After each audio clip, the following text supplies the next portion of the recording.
Hello YouTube, this is a February 2019 updated complete version, non-budget of Salamangreats. So as you can see, I have Lady Debug here, and I have some of those other extra deck cards that make this deck so good, and I have some cool main deck choices too. So please enjoy the video, and I hope you like my build. So we start off with Triple Lady Debug. This is the starter. It's one of the best normal summons in the deck. Competes with Foxy for being the best normal summon. You're going to be searching Gazelle or Spinny or Foxy if you want to set up for the next turn too. But just a solid card. Unfortunately not fire, so you can't go into Heat Leo or Sunlight Wolf. Also not a Salamangreat monster, so you can't special Gazelle when you use this as material for Balinks. But like I said, you're probably going to be using this as material for Balinks, and then maybe reincarnating Balinks. So when that first Balinks goes to the grave, you can special Gazelle. So solid starter, Lady Debug, running at 3. And we got 3 Gazelles. No one's probably going to be arguing with this so far. I mean, Gazelle is just that card to send any Salamangreat card to the grave. So you can send, yes, Spinny or Jack Jaguar, but you can also send Rage or Roar or even Circle or Will, and then get those right back with your Sunlight Wolf. So we got 3 Spinnies.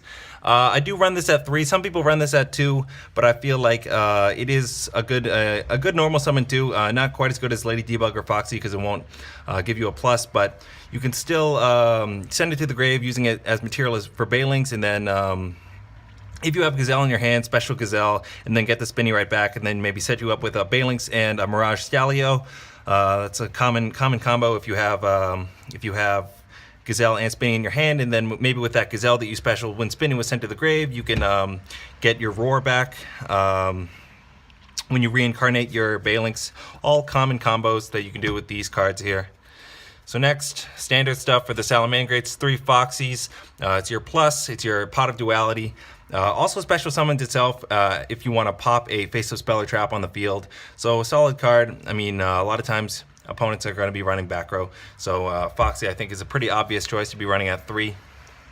So for your 1-ups, you got 1 Jack Jaguar and 1 Falco. Falco will help you recur your Salamangreat spells and traps. And Jack Jaguar is that free special summon to a zone that your Link monster points to. Use it as material, then send it to the grave next turn. Because it is a hard once per turn, you bring it right back. Then wait the next turn, do it again. I mean, a lot of times you can use Jack Jaguar multiple times. That's why you only need to run 1. It is a hard once per turn, but you can, like I said, use it multiple times. So for the hand traps, I have Triple Veiler here. Probably my favorite hand trap. I mean, Ash is now somewhat, I mean, it's going to be decently expensive. I mean, not like Veiler cheap, but I do like Veiler a lot because Ash will stop your opponent from searching, yes, and Veiler won't cause them to neg, but I still feel like Veiler can stop some really problematic situations from occurring. I mean, just for the first thing that comes to mind is stopping their Boral Sword from attacking twice and having your monsters ATK and that Boral Sword gaining half that ATK. I just feel like Veiler can help in so many situations. So I do run 3. So I got 3 Ghost Ogres too. Probably not the most relevant hand trap right now, but still can be quite deadly and devastating. I remember I was playing against an opponent who used Borreload Savage Dragon, and Veiler, he would have just negated it, but after he used his Veiler wouldn't have destroyed anything too. It wouldn't have really solved the situation, but after he negated something with Savage Dragon, I destroyed the monster, and just a solid card to actually get rid of the problem Ghost Ogre. So I do like Ghost Ogre a lot. Probably actually the most expensive of these 3, Ash, Veiler, and Ghost Ogre. I would say Ghost Ogre is the most expensive right now because Ash is now, like I said, budget, not as cheap as Veiler, but still budget. So Ash it's 3 here. I think this is pretty solid lineup right here. No one's going to be sneezing at the strength of these hand traps. So pretty useful. And then we got 2 Drolls. This can be just a neg 1.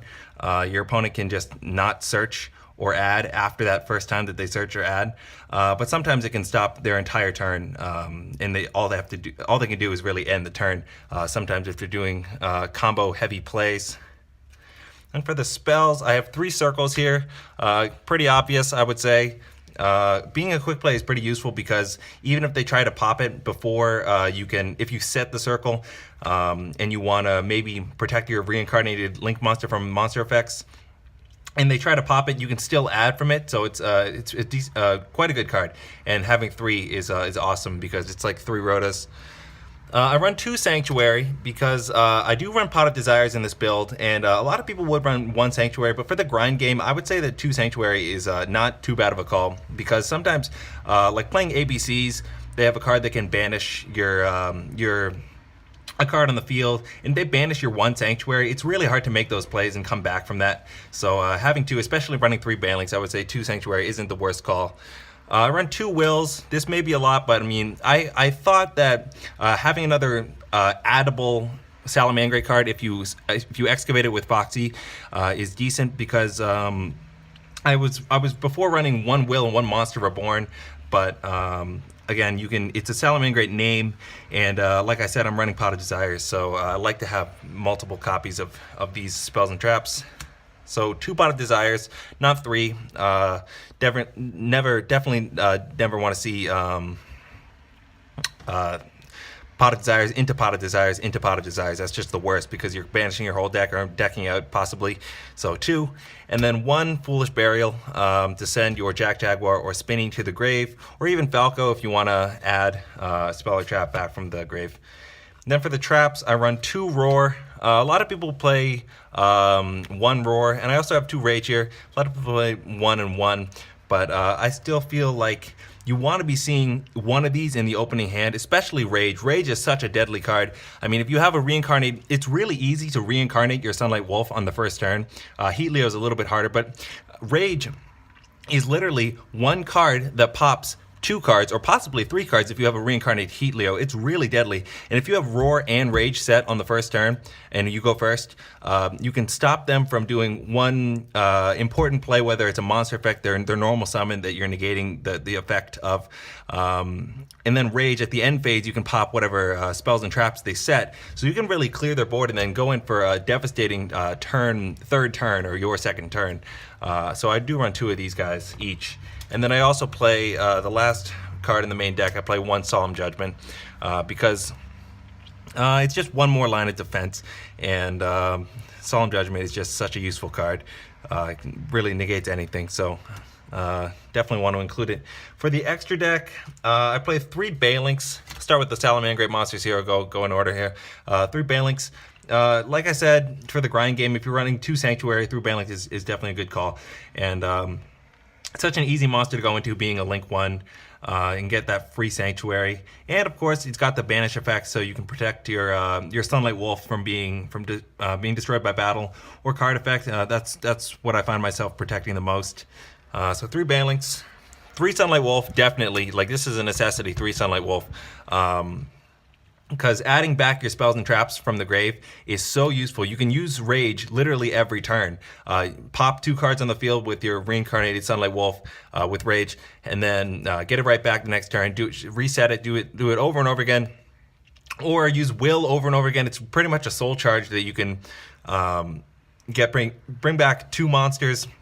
One of those might be Sunlight Wolf with a link rating of 2, so you can use that as kind of 2 materials if you're going into transcode. So definitely 3 Sunlight Wolf, very useful card.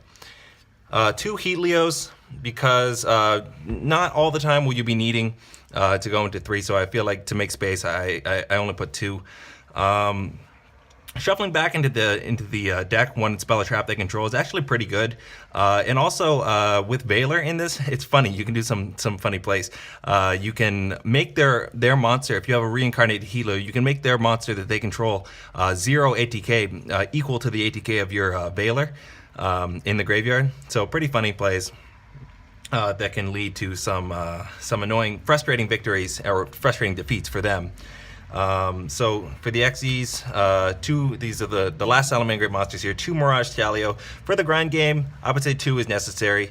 I was running 1 before, but I found myself needing a second Mirage Stalio. And I like that this card has an effect where you can, not only is it a free special summon from the deck, but if you use it as link material, you can bounce a monster they control.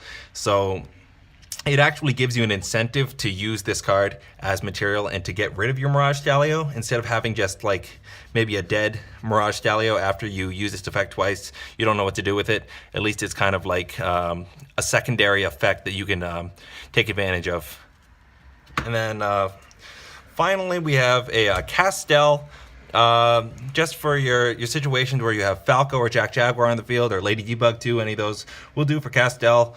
Similarly, we got a Baguska.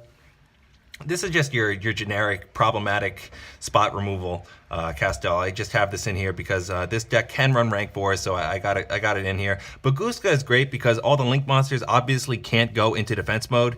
So if this card is in defense mode, it pretty much negate all the activated effects of your opponent's monsters, unless they're running link monsters too, which is probable. But if they're not, or if they can't get into their link monsters because your Baguska is already in defense mode, it's actually a super useful card, and it's a great combo just having Balinks or a Sunlight Wolf pointing down to a Baguska. And then I got a Dweller in here because graveyard reliant decks are still a thing, and I mean, when I take this to locals, you never know if you're gonna see Thunder Dragons or I don't know, anything like Light Sworns. I've seen Light Sworns in the locals before. I mean, it's always possible, and Dweller is just one of those cards. You really, if you can run rank 4s, you run a Castel, you run a Dweller, and in this deck Baguska works great too. So I think these are pretty standard choices. And then finally, I got the great combo here, Transcode and Update Jammer. Make Transcode using Update Jammer as material, and then probably you got the Sunlight Wolf point right here above the Transcode, and then you bring back the Update Jammer using Transcode's effect, and then you got the Sunlight Wolf pointing down, Transcode here pointing co-linked twice to Sunlight Wolf and Update Jammer. Everything gains 500 ATK, can't be targeted. Transcode can attack twice. Do 1,000 burn damage for each monster you destroy. Every time your Cyberse monster battles, you activate Update Jammer's effect. Pretty solid OTK possibility, and really super cheap cards. I mean, Update Jammer, I think I got this card for like 5 cents. No, it wasn't 5 cents. Maybe it was 15 cents, but it was awesome. Like I was definitely thrilled that I could get such a good card and such a useful card for so monetarily low value. And Transcode Talker is obviously the starter deck card, so it's probable that you may have a copy. I mean, if you've been playing this game in the past couple years, you probably bought that structure deck. So just a solid combination of cards right here, and that is the deck profile. I hope you enjoyed the lineup, and I hope you maybe model your deck after mine. Got that Metal Raider Solemn Judgment. So thanks for watching, and have a good one.